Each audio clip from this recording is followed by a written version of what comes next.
Well, happy Valentine's Day, everyone. We love that you're taking 10 minutes for our show. I'm Carl Azus at the CNN Center. We have a Valentine's-related report coming up, but we're going to start across the Pacific because 2 weeks from right now, the leaders of the United States and North Korea will be holding their second ever summit.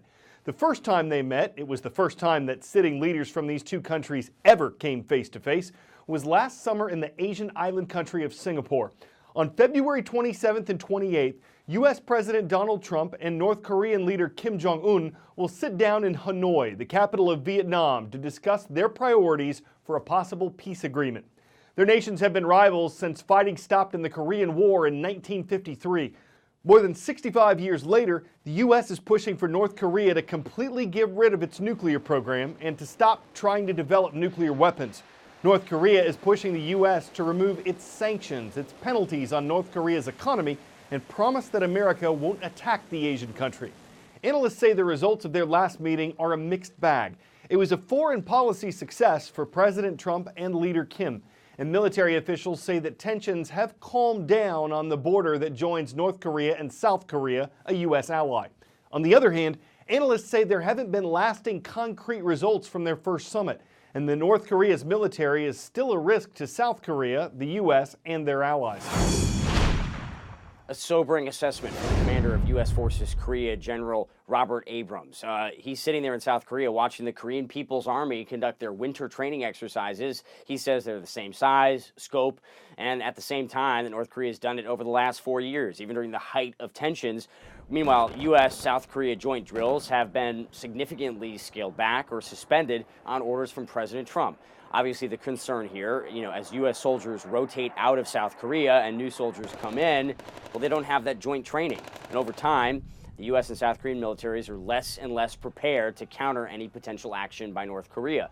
Now, speaking of that, about 2 weeks from now, President Trump and Kim Jong-un will be meeting in Hanoi for the second time. And my colleague in D.C., Kylie Atwood, is learning from her sources that U.S. negotiators are asking North Korea for a list of nuclear scientists. They know a lot about the nuclear program from spy satellites, but they don't really know about the people behind it. Even if North Korea does eventually get rid of nuclear weapons, which U.S. intelligence officials have said is unlikely to completely happen, North Korea will still always have the knowledge. And analysts like Adam Mount do say, though, with realistic expectations, this diplomacy does have the potential to make the world safer. Kim Jong-un has substantially slowed the progress of his nuclear and missile advancements in order to hold this dialogue. At the same time, it's clear that sanctions pressure has slipped. It seems clear that there's a deal that could still be on the table here. It may not be the deal that John Bolton and Donald Trump want. Diplomacy has already greatly reduced the North Korean threat, according to a new report from Stanford University in the U.S. It was co-authored by Siegfried Hecker, who's a former director of the Los Alamos Weapons Lab in the United States. And he says basically because North Korea has not conducted a ballistic missile or nuclear test in more than a year, the program is far less dangerous now than it was a year ago, for example. And even though he says satellite imagery shows that North Korea is continuing to produce bomb fuel, possibly enough for up to 7 additional bombs during this period of diplomacy, nonetheless, still, because they're not testing the weapons, it is a safer situation today than it was. Will Ripley, CNN, Hong Kong. 10-second trivia. What is a Kona low? Is it a type of coffee, a weather system, a surfing trick, or a Hawaiian region?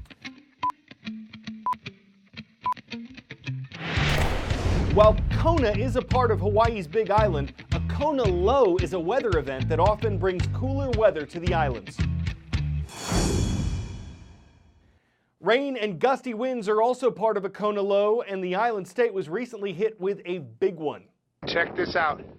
What he wants you to check out is exactly what it looks like. Snow at Polipoli State Park on the island of Maui. Hawaii's Department of Land and Natural Resources says this might be the first time ever that snow has fallen in a Hawaii state park. It's common at the tops of the state's volcanoes, but not at all common at elevations as low as 6,200 feet. But there's a lot more to this Kona low. As it approached the islands last weekend, the mayor of Hawaii County tweeted that every beach park and every state park would be closed. And as the system moved away from the state earlier this week, it left behind broken trees, power lines, and traffic lights. At one point, tens of thousands of Hawaiians were without electricity. At the summit of Mauna Kea, a dormant volcano on the Big Island, wind gusts of 191 miles per hour were recorded. That's the same wind speed of a very powerful hurricane. As you might expect, the system brought some high and dangerous surf. In northwest Maui, Hawaii News Now says a man from California was killed after he got stuck in rough ocean conditions. Some waves near the islands measured 60 feet, and there was coastal flooding on Oahu's north shore. The National Weather Service expected more cool, rainy weather on Thursday. That also happens to be St. Valentine's Day, a holiday probably named for a Christian religious leader who lived in the 3rd century. Though its history's been debated, one thing that isn't is that Americans spend money on the holiday. In fact, an annual survey released by the National Retail Federation, a U.S. trade association, indicates that Americans plan to spend more than $20 billion this year. That works out to about $162 for every person who plans to celebrate. And that's despite the fact that the survey says fewer Americans are celebrating the holiday. It's down to 51% this year from a high of 63% 12 years ago. The NRF doesn't know why fewer people are celebrating, but for those who do, greeting cards are a big seller. They account for more than $900 million of spending. That tradition dates back decades. With sweethearts spending sweet sentiments inside, no two Valentines will be exactly alike, but they all share similar roots. Hallmark Cards archivist Samantha Bradbeer says their company Valentines date back more than 100 years. Postcards as early as 1910, cards with the traditional fold 1916.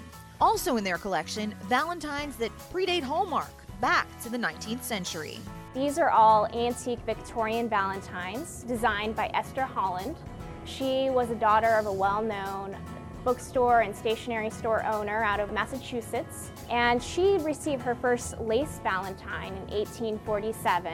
It was printed in England, and she thought she could make something very similar. Holland's handmade Valentines bear a lot of the same icons of today's cards, hearts, and of course Cupid, who has long been a natural fit for the holiday. Cupid is sort of the junior partner of Venus in Rome or Aphrodite in Greece, where he would be known as Eros. And he is often depicted as this kind of playful, mischievous character. Playful, mischievous, serious, and silly, each Valentine is a collaboration, like the one between designers like Kelly Bloxham and writers like Renee Daniels that produced this Hallmark card. We're taking kind of puns and using them in Valentine's Day cards. So Renee gave us the awesome writing, and then I took it and we kind of wanted to give it a more casual design feel. And I worked about putting dimension on it and using the whole heartbeat as a reference for Valentine's Day. And while Esther Holland had to round up her friends to help mass produce her handmade cards, today's card companies get a little more help. During Valentine's Day week in Hallmark headquarters, artists were already at work on Valentine's Day 2019, knowing their cards may leave a lasting impression. In Kansas City, Missouri, I'm Karen Kafa.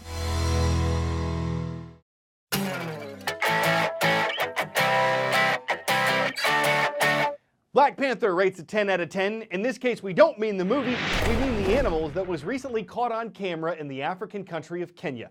It's also known as a black leopard, and there hasn't been a confirmed sighting of these cats on the African continent since 1909. Most of them live in Southeast Asia. A zoologist says now they've been caught on camera, there'd be a lot of value in protecting them in Kenya. Assuming the animals let pardon the efforts. Then they might think posing for more pictures is panthering, but they are some cool cats, so you can't blame the researchers who spotted them from roaring with excitement. For CNN10, I'm Carl Azuz.